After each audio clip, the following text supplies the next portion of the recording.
ইরানের পারমাণবিক স্থাপনায় মার্কিন বোমা হামলার পর বিশ্ব অর্থনীতিতে উদ্বেগ আরও বেড়েছে।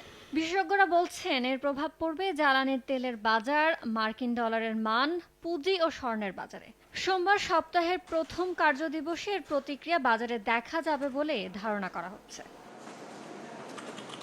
বার্তা সংস্থা রয়টার্স জানায়, সংঘাত কোন দিকে মোড় নিবে তা নিয়ে আছে অনিশ্চয়তা। তবে যুক্তরাষ্ট্র যেভাবে যুদ্ধে জড়িয়ে পড়েছে তাতে পুঁজিবাজারে শেয়ার বিক্রির চাপ দেখা দিতে পারে। এতে ডলার সহ নিরাপদ বিনিয়োগ মাধ্যমগুলোর দিকে ঝুঁকতে পারেন বিনিয়োগকারীরা।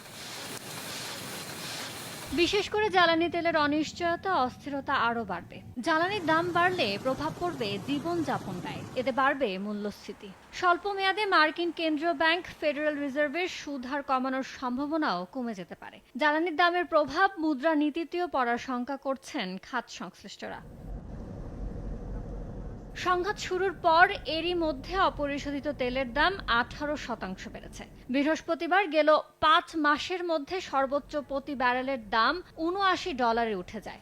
একই সময়ে মার্কিন পুঁজিবাজারের প্রধান সূচক S&P 500-এ তেমন পরিবর্তন না আসলেও বাজারে নেতিবাচক প্রভাব পড়বে বলেই ধারণা করা হচ্ছে। অবশ্য মার্কিন হামলার বিপরীতে ইরানের প্রতিক্রিয়া ও তেলের দামের গতি প্রকৃতির উপরেই তা নির্ভর করবে।